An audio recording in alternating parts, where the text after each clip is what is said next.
Hi friends, good morning. તો આજે સવારના ઉઠી અને ઘરનું બધું જ કામ પતાવી લીધું હતું અને હવે બસ હું ફ્રી થઈ ગઈ હતી. તો આજે મેં વિચાર્યું કે પહેલાં હું ફ્રીજ સાફ કરી નાખું, પણ જ્યારે પણ હું કાંઈ પણ કામ વિચારું છું એ ક્યારેય થતું જ નથી. અને બીજું જ કોઈ કામ યાદ આવી જાય તો રસોડામાં ગઈ તો વિચાર આવ્યો કે કાલે સવારના ઇડલી બનાવી છે, તો એના માટે ઇડલીનું બેટર તૈયાર કરવું પડશે. તો મેં લઈ લીધા ચોખા અને અડદની દાળ. બંનેને મસ્ત રીતે પહેલાં તો સાફ કર્યા અને પછી 3 કપ ચોખા લીધા હતા અને 1 કપ દાળ લીધી હતી. તો બસ એને પહેલાં સાફ કરી અને પછી બરાબર રીતે મિક્સ કરી નાખ્યા અને હવે આને ધોવાનું બાકી હતા. તો હાલો હવે આને હું ધોઈ નાખું, કેમ કે આને ઘણા બધા પાણીથી ધોવાની જરૂરત હોય છે. તો આને મેં 7 થી 8 વખત ધોયા અને આનો જેટલો પણ વેસ્ટ પાણી હતો એ પાછું મેં બધા મારા જે ઝાડ છે એમાં નાખી દીધો, કેમ કે એ પાણીથી છે ને ઝાડ બહુ જ મસ્ત થાય છે. અને ખાસ કરીને તો જે મારા ગુલાબના ઝાડ છે ને એ બહુ જ મસ્ત થાય છે ચોખાના પાણીથી. તો મેં બધું પાણી એમાં જ નાખી દીધું એટલે પાણી પણ વેસ્ટ ના જાય. તો બસ મસ્ત રીતે એને ધોઈ નાખ્યા અને હવે આને પલાળી અને 3 થી 4 કલાક માટે રાખવાના હતા. તો એને પલાળવા માટે મેં રાખી દીધા ઢાંકીને અને હવે 12:30 થઈ ગયા હતા. તો મને લાગી હતી ભૂખ, તો મેં કીધું હાલો હવે હું પહેલાં ખાઈ લઉં, પછી જ કાંઈ કામ કરીશ. તો આજે સવારે ટિફિનમાં બનાવ્યું હતું ભીંડાનું શાક અને રોટલી, તો મેં એ જ લઈ લીધો. કીધું હાલો ખાઈ લઉં. અને મને ટીવી વગર ખાવાનું ભાવે જ નહીં. ક્યારેક લાઇટ ના હોય ને તો હું ખાઉં તો મારું પેટ જ ના ભરાય, કેમ કે જ્યાં સુધી ટીવી ચાલુ ના હોય ને ત્યાં સુધી ખાવાની મજા જ ના આવે. ટીવી ના હોય તો ફોન ને ફોન ના હોય તો ટીવી, બેમાંથી એક વસ્તુ તો જોઈએ છે, તો જ મજા આવે ખાવાની. તો બસ ટીવી જોતાં જોતાં મેં ખાઈ લીધું અને પછી આજે કાંઈ બીજું કામ કરવાનું મન ન હતો, તો બસ લાઇટ બંધ કરીને હું રીલ્સ જોતી હતી. થોડીક વાર ટીવી જોઈ, ત્યાં સુધીમાં તો 4 વાગી ગયા.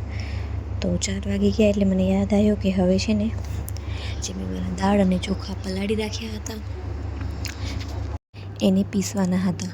તો મેં ફટાફટ દાળ ચોખાનું પાણી કાઢી નાખ્યું અને થોડાક જ પાણી સાથે બીજી વખત એને પીસી નાખ્યા. અને આ થોડા બાકી રહી ગયા હતા ને, તો એમાં નાખવાના હતા પૌવા, જે મેં પલાળી રાખ્યા હતા 5 મિનિટ પહેલાં. એનું પણ પાણી કાઢી અને એને પણ મસ્ત રીતે પીસી નાખ્યો. હવે બેટર મસ્ત તૈયાર થઈ ગયો છે અને એને હવે 8 થી 10 કલાક માટે રાખવાનું હોય. તો મારા પાસે તો ઘણો જ ટાઈમ હતો, કેમ કે 4:30 વાગે જ મેં તો પીસીને રાખી દીધું હતું. હવે આખી રાત હું આને રાખી દઈશ તો સવારના મસ્ત એ ફર્મેન્ટ થઈ જશે. તો પહેલાં મેં આ તપેલીમાં ખૂબ બધો બેટર કાઢ્યો હતો, પણ પછી મને યાદ આવ્યું કે એ તપેલીમાં બેટર અગર ફૂલાશે ને તો પછી ઢોળાશે. તો મેં એને બીજા મોટા તપેલામાં છે એને ટ્રાન્સફર કરી નાખ્યો અને પાછો હવે એને ઢાંકી અને એને વધારે કાંઈ ડગાયા વગર એને ઢાંકીને એક જગ્યાએ રાખી દઈશ.